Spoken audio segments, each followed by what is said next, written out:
et des noms écrits, ceux des 12 tribus des fils d'Israël. Apocalypse 21, 12. La muraille avait 12 fondements, et sur eux, les 12 noms des 12 apôtres de l'agneau. Apocalypse 21, 14. Les fondements de la muraille de la ville étaient ornés de pierres précieuses de toute espèce. Apocalypse 21, 19. Les noms des 12 tribus des fils d'Israël qui ornaient les portes de la sainte cité et les noms des 12 apôtres placés sur les fondements appellent à notre pensée Jacob et Pierre, le plus représentatif des 12. Il y avait en Jacob beaucoup de choses à déplorer. Quant à Pierre, le Seigneur, à bien des égards, aurait pu dire « Jamais je n'atteindrai mon but en lui ». Cependant, dans l'histoire de ces hommes, nous retrouvons la nôtre, en bien des aspects. Malgré cela, en dépit de tous ces handicaps, nos faillites et nos manquements, Dieu est déterminé à faire de chacun de nous, racheter par son sang une partie de sa glorieuse cité. En examinant quelques traits de leur histoire spirituelle, nous voyons comment ils furent taillés, façonnés et amenés à la ressemblance du Fils de Dieu. Le nom d'Israël signifie prince avec Dieu, mais auparavant, il s'appelait Jacob. Nous ne pouvons retracer toute son histoire, mais l'un des traits de son caractère, c'est qu'il était marqué par la perception des choses divines. Dieu l'avait choisi pour le droit d'aînesse. J'ai aimé Jacob, Malachie 1:2. La parole nous dit qu'il voulut anticiper l'heure de Dieu. Il suivit une ligne naturelle pour obtenir les choses spirituelles. Et ce qui en résulta fut sa fuite et les 20 années chez son oncle Laban. La vision d'échelle reliant le ciel et la terre, les promesses de Dieu, son réveil et ses déclarations. Certainement, l'Éternel est en ce lieu.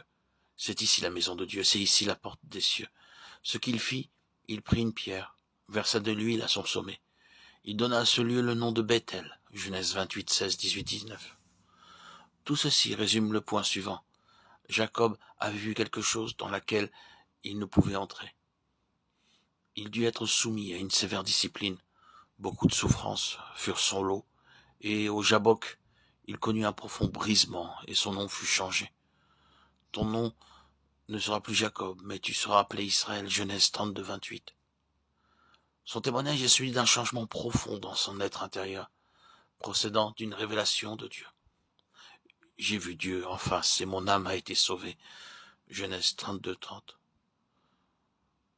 Et toute sa vie, Jacob porta la marque de cet incident. Il boitait. Il ne fut plus jamais le même homme. Cette étape est fondamentale.